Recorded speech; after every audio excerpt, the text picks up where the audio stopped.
Everyone. Hello. Okay, I think we Hello. are live. Hello, everyone. So my name is Domenico Bianculli. I'm an associate professor at the University of Luxembourg, and this is a session on tools environment, number 6.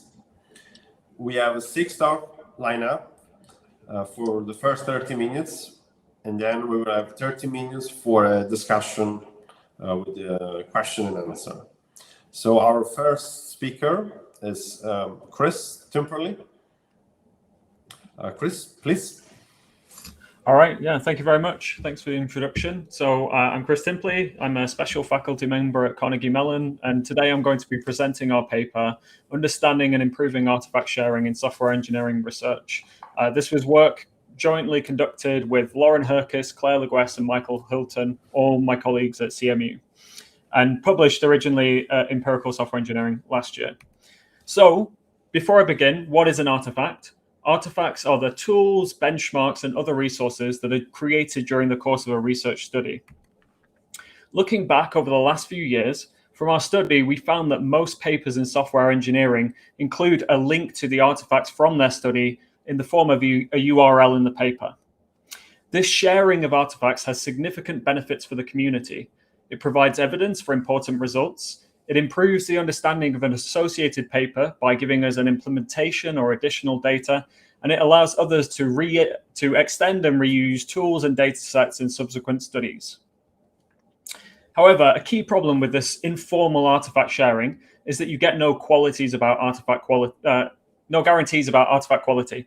When you click the artifact URL in the paper, you don't know what you'll get. The link might be dead, the artifact might have never been uploaded, you might be unable to build the artifact, there might be no documentation, or it might do something completely different to what's described in the paper.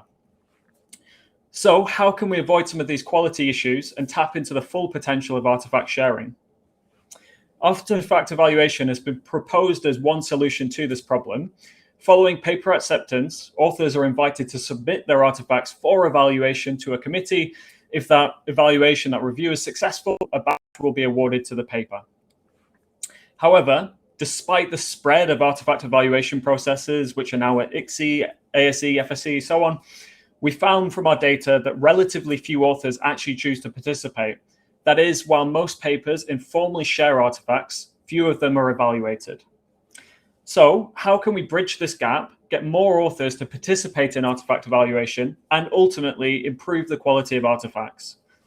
To bridge this gap, we teamed up with Lauren Herkes, an expert in implementation science. Implementation science is a relatively new discipline that seeks to identify the gaps between the theory and implementation of certain ideas. Implementation science originally comes from the medical community, where it's been used to understand why certain treatments that work well in the laboratory or in clinical trials can take decades to make their way into routine practice. In this study, we view artifact sharing and evaluation as an implementation problem by understanding the challenges that affect artifact creators, users, and reviewers. To identify those challenges, we conducted a mixed method study with 3 components. We examined 5 years of publications at software engineering venues to determine the prevalence of informal artifact sharing. We determined participation rates at artifact evaluation tracks at those same venues.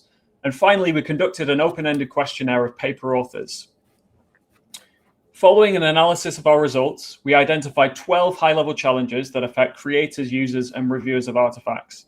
To learn more about those challenges, you're going to have to see the paper in the longer version of this talk. From those challenges that we identified, we derived 8 high-level recommendations aimed at different stakeholders in the community, ranging from individual authors to organizations such as IEEE and ACM. I'm going to share a few of those recommendations with you now.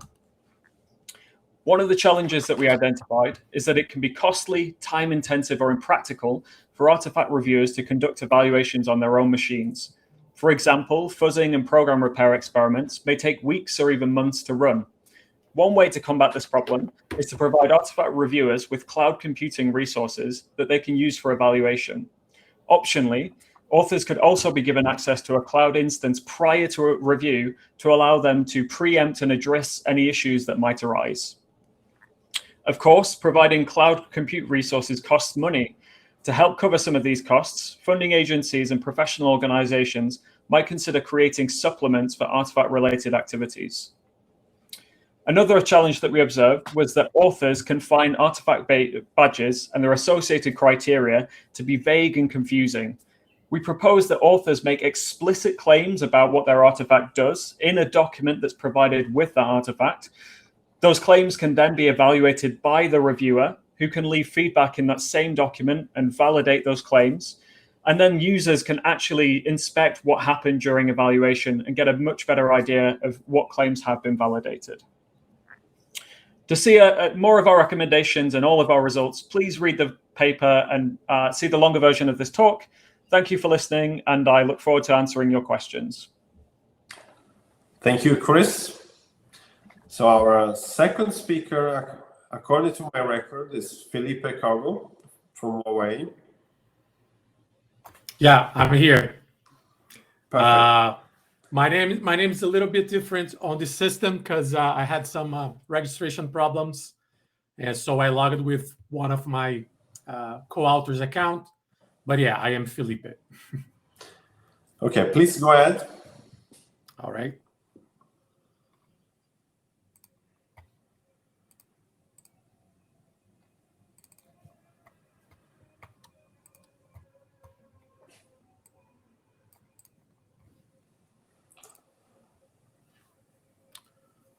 All right, so I'm here to present our paper entitled Towards Build Verifiability. Felipe, sorry, Yeah. Can you please go in full screen? It's not full screen? It's appearing full screen to me. Or presentation mode, actually, sorry. If you start the slideshow. Can you see in presentation mode now?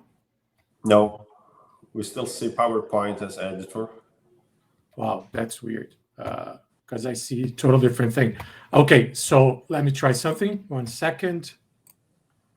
Let me try to share my whole screen instead. Okay. How about now? All right. Sorry about that. So yeah, I'm here to present our paper entitled Towards Build Verifiability for Java-Based System. So I work on this paper with my colleagues from Huawei and our colleague from York University in Canada. So what we propose in this paper is a method or a approach to achieve build verifiability for Java applications. So let me start by saying what is build verifiability, right? So we can see here that we have two situations. The first one, when you run two different build instances for the same set of source codes, and you produce the identical deliverable packages, right? By identical, I mean, if you do a hash of the binaries, you're gonna obtain exactly the same hashes, right? So we call this situation here, when you are able to reproduce your build every time you run it, we call the situation a reproducible build, right? You can also have this situation in the left. So every time you run a build instance of the same source code with the same inputs to the build, you end up producing a different deliverable packages, different set of binaries, right? But you were able to explain where these difference stems from, right? So if you have either of these conditions met, we call these a verifiable build. By verifiable, we mean the person that builds from source code is able to determine if that specific source code that you are providing to them, it's actually generating the deliverable packages, right? So build for verifiability is something that it's being taken a lot of attention by some industrial stakeholders due to their inherent benefits. For example, to prevent supply chain attacks, right? Because you are sure that the code doesn't change itself and produce malicious packages at the end of the build process. It also increases the development speed because you can do better caching opportunities, for example, while you're building. It also improves quality assurance because you have less build errors, for example, and also makes you comply with some legal requirements, especially depending on the type of product that you deliver to your customers. You need not only to deliver the product, but also to be able to allow your customers to verify the build. So it's not very trivial to achieve these, like it might sound as something very simple to do, right? But actually, there are a lot of sources of non-determinism that end up making your build generate different binaries at the end of the process, right? A very simple example, it's a timestamp that the build process prints in the final binary. So every build instance will end up generating a different binaries, right? So as we saw, if you were able to trace back and say, look, there is the instruction that generates a timestamp, and that's the reason why you are seeing different binaries, then your build is still verifiable, right? But it's also hard to trace back these sources of non-determinism. So we came up with this approach. It's very specific to Java. You're going to understand why very soon, because we need to operate the bytecode that the build tools for Java generate. But our approach is basically aimed towards generating or making a build verifiable, a build process verifiable. And our approach has 5 steps. The first one, it's when we check the build verifiability. This is very trivial. We basically run 2 different build instances, and we hash the final binaries, the final package, and we check if the hashes are the same. If they're the same, the build is not only verifiable, but also reproducible, right? Or we look at the difference between the 2 binaries, and we try to explain where this difference stems from. If we're able to do so, to give those explanations, then the build's verifiable, and it's the end of our process. Otherwise, if the build's not verifiable, we move on to the next step of this approach, which is basically a step where we diagnose the source of non-determinism that are causing this difference in the final binaries, right? And for these step, we basically consult experts in the build process, as well as Felipe, sorry. Felipe, you have reached 5 minutes. Can you please wrap up? Sure, yeah. And we also check documentation to diagnose the source of non-determinism. Then we have some approaches to mitigate the source of non-determinism. Basically, we have 2 in-house tools that operates the bytecodes. At the end, we need to document because we want to reuse this knowledge, right? So we document the steps that we take to mitigate the source of non-determinism. And at the end, we end up outputting the deliverable packages. We made a case study to evaluate our approach. And it turns out that our approach is able to, like 46 projects that we use it in our case study, we end up being able to make the build of 32 out of them getting reproducible and verifiable. In our paper, you will also find a catalog. Felipe, sorry. No problem. You have exceeded by 1 minute. I'm sorry, but there was no worries. 5 minutes late. Okay. Thank you. Yeah, thank you. I invite you to take a look at the paper. You're going to find more information there. Thank you. Thank you. So the third speaker is Kevin Anderson from TU Delft. Kevin. Hello, everyone. Please confirm that you can see my screen.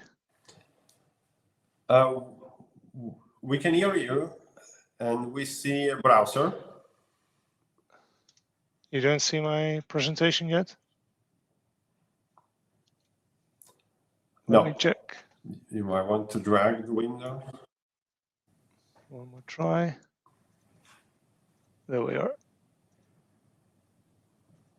Is this better for you? Not really. Really? So I have a message that saying no more screen can be shared at the moment. Wait a second. Okay, perfect. It was there. shown for a second, then disappeared. Sorry. Perfect. Good. Okay, go ahead. 5 minutes. Thank you. I'll stick to the time. Hi, my name is Kevin Anderson. I will present our paper, Challenges in Applying Continuous Experimentation. This is really a perspective from practitioners from industry. The research team is starting from right to left. Arjen van Deursen, professor software engineering at Delft University, a master student, Charles Chang, who did his internship at ING, also from Delft University, Jan-Willem Manne from ING, Denise Visser from Bol.com, and myself, previously at ING, where I did this work, and currently at Vista, and I do a study at Delft University as well. Now, what is this all about? This is about continuous experimentation, and I think I'm going to explain it with an example of how A/B testing in industry works. And this is quite a common practice now for online businesses. So you would change an experience for customers, but you would only show that experience to a subset of randomly assigned customers or visitors to a website. And then you're measuring the impact of that change on the different subgroups. And in the end, if you apply some statistical test, you can say that one version is better. And you have to define what better means, of course. So this is quite common in the industry. Now, what do we already know from other companies? For example, Booking.com described quite well how they democratized experimentation. The problem is that this is a company that is applying this on a large scale. So they are far advanced compared to most other companies. They also wrote about how to get experimentation starting, but also how to grow it. They present a flywheel model. But again, this is from the experience from people who have done this in a large scale environment. So how do we apply this at companies who are just starting or made some steps, but need to make the next move? Therefore, we did a research study, looked at 4 research questions. So how do practitioners define and apply experimentation? What is their perceived value? But most importantly, we asked about what is blocking them in applying it more often, and what can organizations do to solve these blockers. Now, the context is 2 companies, both based in the Netherlands, both well-known brands, big companies. Both also made steps in experimentation because they have been building an in-house experimentation tool, but both from completely different industries. So one is a financial service provider, ING, and the other an e-commerce supplier, Bol.com. Like I said, we did series of interviews and a follow-up survey. In total, we collected data from more than 100 practitioners from different companies. So let me share some results. First of all, what we noticed that experimentation means different things to different people. So for example, some people say, and I think this is a good definition, that it's simply observing customers' reaction to invalidate or validate assumptions. But others say it's simply trying something out, something new. And although de-risking a project is probably one of the most valuable things you can do when you run an experiment, very few people said that or confirmed that in the survey. When we asked about perceived value of experimentation, we got 4 responses. Focus on value. The risk mitigation, I think that's probably the most important one that came out of the qualitative research. So it's a way to make sure that you validate the riskiest assumptions with customers in an early stage of any project. That's a quote from one of the respondents. But it also aligns teams and it brings intrinsic benefits to people that run experiments. We focused on a couple of blockers. I'm going to highlight one. I think that's probably the most important one, that many people say that in their space, it's not giving enough priority. So focus is often on delivery, and experiments or other ways of measuring impact does not get sufficient priority. This was mentioned a lot by the respondents. Now we come up with quite some improvements, actually 5. I'm going to focus on this one, an integrated tool, because that will probably make experimentation much more easier. This is also what companies like Booking.com do, so that it becomes very easy to start and analyze an experiment. Now, what does it mean? Yes, just wrapping up here. So, what does it mean for you? I think it's important to create a common language around experimentation. Leaders should lead the transition to become an experiment-driven company. It's important to invest in a dedicated team or even a center of excellence to support this value stream. And we even saw that some blockers go beyond the scope of experimentation. So maybe those are the most important one to solve first. Thank you for your time. Thank you, Kevin. So we can move to the fourth paper presented by Jiayang Song from University of Alberta. Okay, probably stop sharing the screen. Yeah, okay. Everyone see the screen here? Perfect. Go ahead. Okay, let's get started. So, hi everyone. My name is Jiayang Song, a first-year PhD student at University of Alberta. Today, I'm going to briefly introduce our paper, When Cyber Physical Systems Meets AI, a benchmark, an evaluation, and a way forward. So first thing is, what is CPS? CPS is a hybrid components, like combines the mechanical plants and computer systems. It's also the key element to the implementation of Industrial Revolution 4.0. And also, we have all noticed that AI has mighty powers on predictions, decision makings, or perceptions in many areas. So the community of the traditional CPS trying to leverage the power of AI to adapt this ability into the traditional CPS.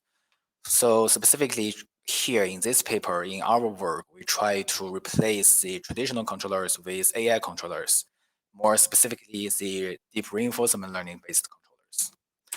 So that's a brief motivation. First, the communities are lack on the benchmarks of AI CPS. They don't have a unified platform to test and develop their algorithms and new techniques. So that's our work to provide and form this benchmark. So brief research workflow. First, we need to collect the systems from the diverse sources and train the AI controllers for each of them. And then we propose 3 research questions to evaluate the performance, the effectiveness of falsification, and the future work of the hybridization of control systems. So the benchmark we collected first is to be open source, so we can replace the traditional controller with AI ones. And the documentation must be available so we can extract the system requirements from these specifications. And so in the last, we collect 9 benchmarks from diverse areas, including the autonomous driving, chemical reactor, aerospace, or power grid. And each of them have same or different traditional controller types. So for the AI controller construction, we use different SOTA reinforcement learning algorithms like DDPG or SEC with different like neural network configurations and reward functions to explore the capabilities of AI controller. So the first question is to compare the performance between traditional controllers like MPs and PID with the reinforcement learning controllers we trained. And we propose some fine-tuned metrics to evaluate the performance of each controller, like safety, stability, resilience, and liveness. So from the first research question finds that AI controllers have better or beyond the performance in most of the systems we collected, but they may feel shortages when handle multiple control requirements, because for the training process, the reward function is a scalar, so it's hard to balance the contain different control requirements inside the scalar. It may overshadow each other's. And the second one is to use the falsification or traditional testing techniques in software engineering to get some in-depth understanding of the behavior characteristics of 2 types of controllers. And we find that from this RQ, the existing falsification techniques for traditional software engineering is not really effective for AI components embedded CPS systems. So we need some new AI-aware testing methods to specifically for AI CPS. And the third one is a hybrid controller design. Since we have reinforcement controllers, AI controllers, and traditional controllers in our hands, we try to combine them together to see if they can get some outperform performance in comparing any single of them. So we propose three different hybridization methods: random, average, and scenario dependent. The last one is to dynamically switch the controllers based on the system information. Yeah. And from this RQ, we find the hybrid controllers can take advantages from each unique controllers and outperform their constitutional controllers. So just wrap up. First, we find like AI controllers may have shortages to balancing different control requirements, and the existing falsification algorithm is not really efficient or effective for AI CPS. And the combination, the hybrid controllers have great potentials to enhance the stability and the reliability of AI CPS. So same like the future directions, we encourage the 5 minutes. Okay, so just Please conclude. Just we encourage the communities to collect more system and empirical studies on this area for AI CPS and develop some AI-aware testing techniques for the systems with AI components embedded. And also some analysis techniques to increase transparency of the AI components inside the AI CPS. Yeah, that's all of my presentation, and to answer your questions. Thank you. Thank you, Jae-Young. So we can move to the fifth paper in the session from Harry Corton from North Carolina State University. Harry? Yep. Well, thank you very much for the introduction. My name is Eric. I'm going to be talking about Dozer, which is our tool we built for migrating shell commands into higher level configuration languages. This is work that was done with Chris Parnan, also from NC State University. Now, when we talk about high level configuration languages, we mean Ansible, Puppet, Chef. Our work focuses on Ansible, but we should generalize to other ones as well. And there are a lot of benefits to using these systems in terms of system configuration, robustness, repeatability. But developers very often use the system shell because it's easy, it's familiar, it's very quick to use. So what we want to do is help developers by giving them a tool that can accept an input, such as a shell command like echo daemon off into this Nginx configuration file, and tell the developer, here is the exact Ansible module that you should use to achieve the same system result. In this case, it would be line in file with the correct destination, the correct line in that file, and the value state is present. Now, our insight for how we can do this automatically is that any program that's going to make a change to the system under configuration has to go through the system call interface. This is the API that tells the kernel what to do in terms of an action on the system. And we can use this shared interface to observe program behavior and then use those observations to compare behavior between different programs together, so we can map between two different languages. And what we do is we take all of the, for example, Ansible modules that we can find in the ecosystem. We get their traces of system calls as they run. And then when a developer comes to us and says, I have a shell command that I want to translate into an Ansible module invocation, we trace the shell command, we compare it to all the Ansible module traces that we've collected before during our training phase, and we use the similar ones as a basis for doing migration. Here's what a system call trace looks like. This is for the shell command rm-f with a file path. There's a whole bunch of different system calls that are made here. The important one is this call to unlink at, and you can see it takes the file path as the second argument. And this instructs the system kernel to go remove the file that is at this file path. Now, when we're going to compare two different system traces, again, we're doing this one to many, so we're finding all the ones that are similar to use as a basis for migration.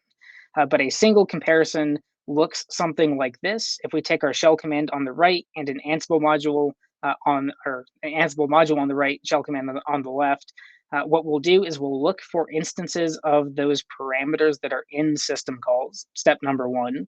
And we look for instances of Ansible parameters in that trace system calls as well. And we try to map those together, shell command parameters to Ansible parameters, in a way that best overall influences the score. And then we compute pairs that are the same between the two different system traces. And we assign each pair a weighting based on how unique it is. We're actually using information content, but that's influenced by frequency. More unique pairs have a higher score because they give us more information. And we take the sum of all the individual pairs as the overall score for this comparison. And then again, we're taking all of the ones that have very high comparison scores. So we take the shell command, we take the similar Ansible module that we found based on this comparison, we take that mapping of parameters I talked about before, and we use all of those things to generate a migrated definition in the higher level configuration language. And we run that and we compare the differences in the changes that are made by to the system from the migrated command to the original shell command. And we pick the one that has the least number of differences. The changes it makes are the most similar. This actually ends up working pretty well. So that Echo example that I showed at the beginning, that is a successful migration that we make into an Ansible module. We can also make migrations like apt-get install into the Ansible apt module with state present, correct package name, or using the rm command to the Ansible file module with the correct file path state absent. In cases where it goes wrong, it's usually because there's something that has made comparison difficult. So make directory is a great example of this. You'd think you're just using the file path. Surely this is easy. It turns out make directory will take the input file path, split it up into its component parts, and then use those individually. And so it makes comparison very difficult. And so that's a challenge to overcome in the future. Overall, though, we ran against a number of very common Linux shell commands. 38 of our migrations were successful. Some of them failed, like make directory, and then others failed just because they either weren't supported by Ansible or weren't in the target data set. So that's it. Thank you very much. Yep. Oh, that was perfect on time. Okay, so we are ready to move to the last talk of the session. It's from Intong Yu from the Chinese University of Hong Kong. Intong, can you please share your screen? Can everyone see my screen now? Yeah, do you want to go in presentation mode? Yeah. Perfect. Is that okay? You. Hello, Right. everyone. I'm Intong Huo, a PhD student under the supervision of Professor Michael Li. Here, I'm happy to show our work from the Chinese University of Hong Kong entitled ARCLING, an automated API mention resolution technique for unformatted text. Considering mining knowledge in an online forum, the first and fundamental thing is to recognize and identify unstructured language. Because users in the open forum contain various technical backgrounds and writing styles, it is not easy to do so. Here we come to questions: how to recognize API mentions and how to resolve the API mentions. Implementing such straightforward rules like regular expressions is not flexible enough to solve the task. After investigating into the online discussion, we identified 3 challenges of the task. The first is the common word ambiguity, which refers to the ambiguity between common words and API mentions. The second challenge is the morphology, which is caused by developers rarely write full API name in the discussion. The third challenge is the reference and ambiguity, which happens if the API list contains multiple third-party libraries and it's hard to determine which one it refers to. To tackle with the 3 challenge above mentioned, we propose our framework ARCLING with 2 components: an API recognizer to find API mentions in the free text, and a contextual API linker which links API mentions to the exact API that it refers to. In the recognizer, we devised the self-labeling approach, which allows ARCLING to escape from label-extensive annotation. This self-labeling process works as follows. We first automatically identify possible API mentions by setting from our observation. Next, we augment the data by replacing the potential APIs. This step allows ARCLING to discriminate the context between common words and API mentions. In order to determine whether a token is an API mention or not, we introduce our recognizer architecture here. It is constructed with a conditional random field on top of the bidirectional LSTM network. We derive two-level granularity feature into our encoder to capture the semantics between word dependencies, that is, the character level feature and the word level feature. To solve the disambiguation, we develop our basic idea from 3 steps. First, we narrow down the matching scope by selecting some candidates. Then we filter the irrelevant ones. Finally, we rank the candidates by their similarity to the API mention. Based on the observation that humans rarely misspell APIs at the beginning of the word, all the candidates by heuristic rules to reduce the time complexity for future comparison. Next, we filter the irrelevant APIs to resolve the reference ambiguity mentioned before by training a library predictor based on the large retraining language models. In this step, only the candidates in the predictor library will be reserved for future comparison. Eventually, we rank the candidates based on their lexical similarity and entity similarity. For the lexical similarity, even though humans may make typo in spelling APIs, its lexical meaning still stays close. Here, the lexical meaning profiles the word representation learned from our corpus. While the lexical meaning targets as spelling errors, we use the entity similarity to address the problem that users choose to write the abbreviation of an API instead of the full qualified name. In this case, they write the most informative part, so the entity similarity should post the informative part into our consideration. The overall similarity is the integration of lexical similarity and entity similarity. In the experiment, 5 popular third-party libraries and crawl the discussions and threads from Stack Overflow to study with. We evaluate the overall effectiveness of our approach. The result shows that it outperforms all baselines, even though it is free from any labor-intensive annotations. To summarize our paper, we first display 3 challenges in the API mention resolution task. Then we propose our approach, RClean, including an API recognizer and an API linker to resolve the 3 challenges. Eventually, experimental results demonstrate the effectiveness of our approach. Artifacts like code and dataset are released for future research progress. And this is all about our presentation. Thanks for listening. Thank you, Intong. And this concludes the lineup of presentations. And now we have about 23 minutes for questions.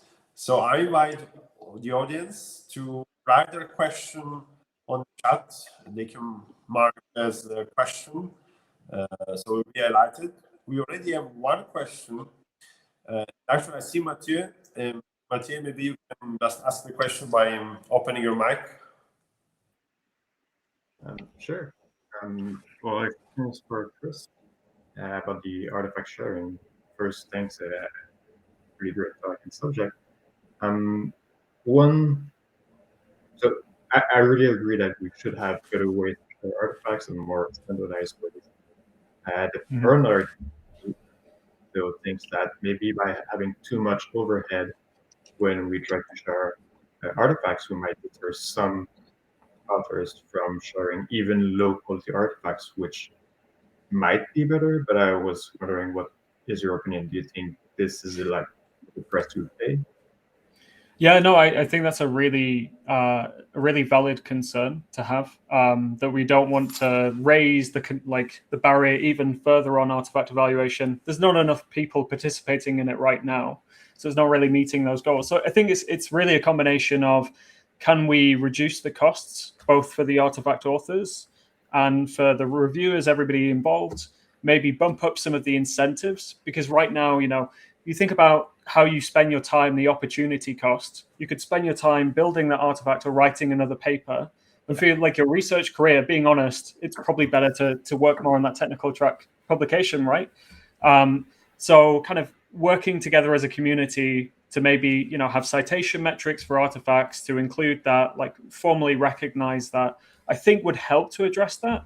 And then in terms of standardizing the artifact format, I think it's really one of the main bits of feedback that we got from authors was they were sometimes deterred from doing artifact evaluation because the standard for acceptance was actually unclear, and it seemed to differ between conferences. So at least, being a bit more explicit about what's required, maybe how this is formatted, taking away some of the unknowns might help to move authors in the right direction. But I completely agree with you, Matthew, that we don't want to go too far with requiring all of this. Yeah, but thanks. It's a great answer. Thank you. Thanks for the question. Okay, so we have time for other questions, so please write them on the chat. And in the meanwhile, I'll ask a question to Felipe. So I know that you worked in the past, you and your co-authors worked in the past on the problem of build verifiability for C++, and now you moved to Java. What was the most challenging aspect in moving from one language ecosystem to the other?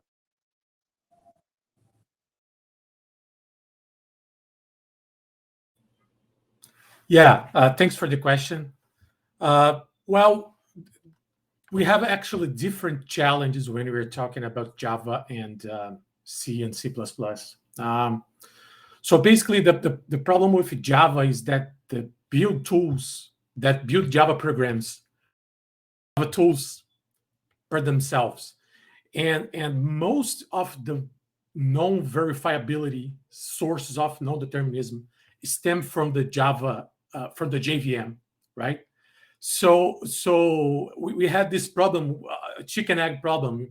First, we had to fix these problems that stem from the JVM, for then fix them on the build tools that then can build verifiable packages with the classical and more popular build tools, which are Ant, Gradle, and Maven. But for C and C++, the source of non-determinism actually stem from lots of different things, and not necessarily from the runtime environment. For example, what we see the most is timestamps. There is locale that actually also it's one of the problems that we see introducing non-determinism in the build artifacts, but few of them are actually related to the runtime environment. So that was basically the main difference between build verifiability for C and C++ and Java. Okay, thank you. We have a question for Intone. It's also from Mathieu. And again, open your mic. Yeah, it took me some time to read it. But yeah, I don't know if it's that different in Java and Python, but myself, I'm more comfortable with Java. And sometimes in natural language text, there are APIs that are generally ambiguous. For example, if I refer to system.println, there are different overloaded versions, and I might refer to all of them at once or a specific one. So I was wondering if you thought about this genuine ambiguity in natural languages, and maybe have a way to address that, to represent this ambiguity or not, or maybe for future vocab. Yeah, I'm curious. Thank you for your questions. And so you're asking about how to identify the API method in the natural language text, or about the overload method? I mean, if you overload method in some cases, and if I want to resolve them, I need to use the original code data instead of, the code implementation instead of the API name, I think. But so far, I only use the API name. So Arcling is good at localize API names in the natural language test, but it's hard to disambiguate the APIs with the exactly same name. Right. I'm sorry, maybe I missed something. So I was referring to mentioned in natural language text. Are you Yeah. saying that you don't disambiguate overloaded methods, maybe? I think if you want to find some API mentions in the specific version, it may require more knowledge beyond the natural language, because it's hard to recognize that which version it refers to. I only predict the libraries, but not predict the versions. And this is for our future work, I think. Okay. Okay, thank you. Okay, so I have a question for Kevin. So I saw that you interview different participants with different profiles, ranging from marketer, manager of for innovation and so on. Were you able to pinpoint in which department or which functional role the experimentation mainly originates from?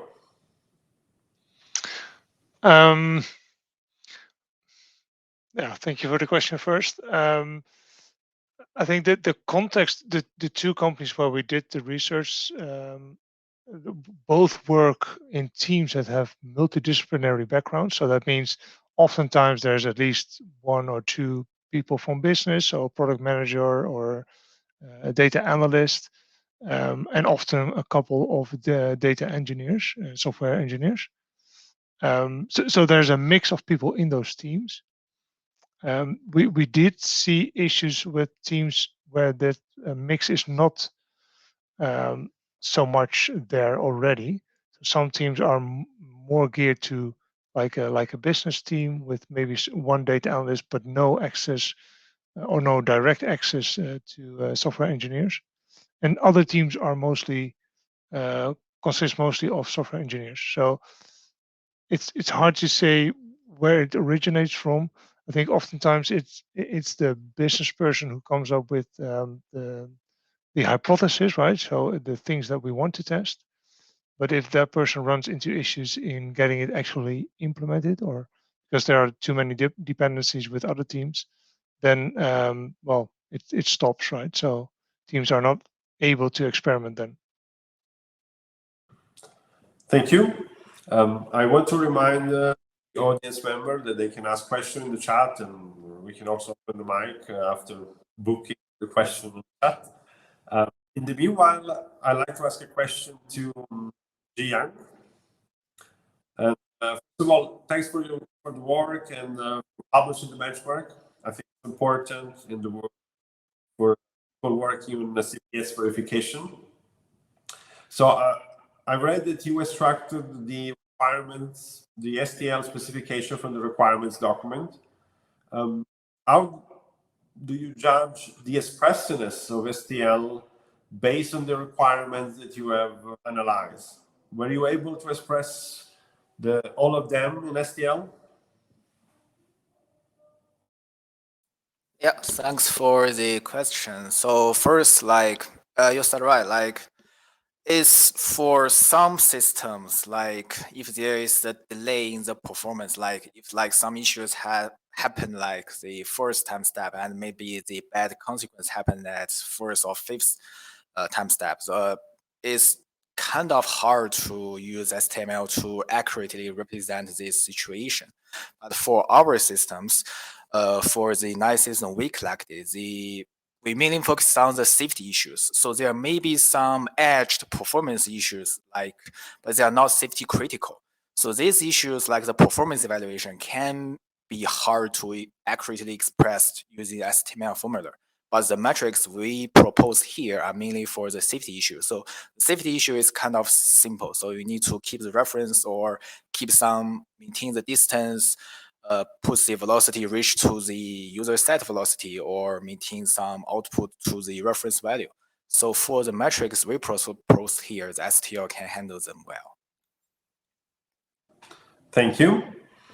I have a question for Eric. At the end of the presentation, you show an example of, for example, it was a make deal. Yep. Computing the similarity was a bit tricky. Can you talk a bit more about the main limitations of Dozer at this stage? Yeah, and so to go back to that example, the thing that was tricky there, and one of the things that we really rely on is being able to identify where user parameters show up in these system call traces. Because when a developer comes to you and says, "I have the shell command that I want to run," they can give any shell command and any parameters, right? And so if we have an exact match, or if we need an exact match, then we're going to be out of luck because recording exact traces for every single possible input is infeasible. So we rely a lot on being able to find where these parameters exist and being able to map between them from examples that we've seen before to examples that we have been given by the user. And when we can't do that, that is one of the challenges, right? Because syscalls where examples show up tend to be very unique in terms of their usage, and so those have a high influence on how we do our comparison. And so when we don't get those right, then they fall out and the comparison score drops and things don't work out very well. So I think in the future, and so the challenges to address and where you want to go in terms of how this is really looking at how do we really truly infer when a system call is doing something important to the operation of the command that's being run, such as unlink for removing a file, and when is it doing something that, yes, is important because the command does it, but is mostly just noise, like loading a shared library that every single command ever loads. And so ways that we can actually get around that are being better about this pattern matching, being better about normalizing commands and actually inspecting metadata in the environment. So a fix for make directory, that example might be, in addition to recording the system call trace, record the working directory of the program. And then before we do our comparison, normalize all of the paths in the system calls and convert them into absolute paths. And that, I think, would fix the problem. It's not something we did, but it would be a step towards addressing stuff like that. Thank you. So we have some time for questions, but I'd like to ask a question to all of you, which actually is inspired by the work of Chris, because probably, as you have noticed, Chris' work is more on meta research and in particular artifact sharing. So I'd like to ask the other 5 presenters their point of view on artifact sharing, their experience and feedback, also reacting to Chris' talk. You have roughly 1 minute each, and just follow the order of the presentation. So we'll start with Felipe. Well, ideally, I do believe that sharing artifacts helps on reproducibility of the research, right? And also give access to everyone of the results of research. So that's a great part. But I think the point was touched here, which is that shouldn't leave people out of the game, right? It should be something more inclusive and should not kind of prevent people from being doing research or being presenting, for example, here on ICSE or whatever conference, right? So I have an industrial background now, and that's one clear example. Like sometimes we're just not allowed to share our research results, right? For many reasons, patents, and there is some commercial value, and etc. So that's one example of situation in which kind of requiring people to share their results, right, would leave people out of. But for sure, I'm 100% in favor of it. Okay, I'm just gonna move to Kevin. Yeah, I was triggered about your research, Chris, because I think in essence it's about behavior change and things that should happen with several actors. It's like a system that needs to change, and different pieces need to do something else. And it triggered me because I think experimentation is the same thing, right? You have different actors, different people doing things, So it's oftentimes not just one thing you should do, but it's probably a mix of interventions. And yeah, that's what your research triggered, because I like your approach that you do several recommendations based on different actors, what they can do. So that was yeah, my takeaway. Thank you, Kevin. Gian? Yeah, so I would like to conclude something like the verification about the like related to my work. So we all know like the verification of the AI components embedded system is kind of hard. Even in the traditional software engineering, verification takes the knowledge from the expertise in specific domains, and most of the communities are using the statistical testing techniques to ensure the safety or reliability of a system with AI components. So that's one point, like I would say, the community needs to take some effort to leverage some power to make the artificial intelligence, like the techniques, more transparent to verify them. Yeah. Thank you. And then we have Eric. Yep. So I was actually genuinely surprised that the number of people who publish artifacts is so low. I have never not published an artifact with my papers, and I don't know if that's just the other people that I work with also kind of believe in doing that. But even like graph theory and algorithms, like in that domain, like there's always been an artifact that goes along with that for your implementation. Obviously it's something that I feel is really important because I've done it so often.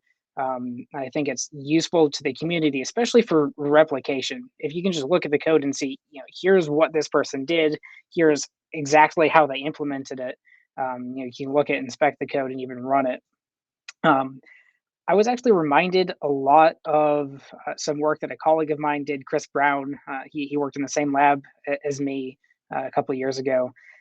His work was based around nudge theory, which is this idea pulled from psychology that there are tiny things you can do to subtly influence people into good behaviors. Okay. Intong? Hi, I do really appreciate work for artifacts, and I think public judge artifacts is very important thing, especially when I want to reproduce others' experiments, and if I cannot find enough artifacts, it is compare our approach with others. So the dataset and the approach, the prototype, the release such tools is very important. So I think artifacts is very worth nosy. And for the other time, I would like to answer questions. Can I? From the chat box? Yes, I have actually, a question yes. today. I was about to suggest that, and then we'll let Chris conclude if you have time. Oh yeah, I will ask very quickly. First of all, I really do the automated approach to annotate the potential dimensions, and I do not evaluate the accuracy. As in my approach, you can see in the paper for the heuristic rules, it actually prefers recall other than precision. It is a very conservative approach. So the accuracy is not high, but it is effective since we use the second step, the API linker, to eliminate the candidates and link to the correct APIs. And thank you very much. Thanks, Intong. I think we have 1 minute, and Chris can wrap up the discussion on artifacts. Yeah, thank you. Input of the other presenter. I really appreciate all of the comments. That was super insightful. I loved all the drawing the links to changing behaviors and how this is experimentation. It's this complex societal problem. I totally agree as well, Felipe, that we don't want to pull up the drawbridge on industrial participation at ICSE. So beneficial. And also, I think in cases when artifacts haven't been shared, research areas have sometimes died. So the success of research areas has actually been built on some of the earliest artifacts that were shared there. So yeah, tremendously helpful. And it was great to hear all of your thoughts on the topic. Thanks. Okay, so we are approaching the end of the session. Actually, I saw that Eric continues the discussion on the chat. And actually, I invite everyone, if you want, you can join the coffee room and coffee break room, socialize menu, and continue the conversation. I want to thank you, everyone, for your presentation, for answering questions, for your papers and artifacts when available.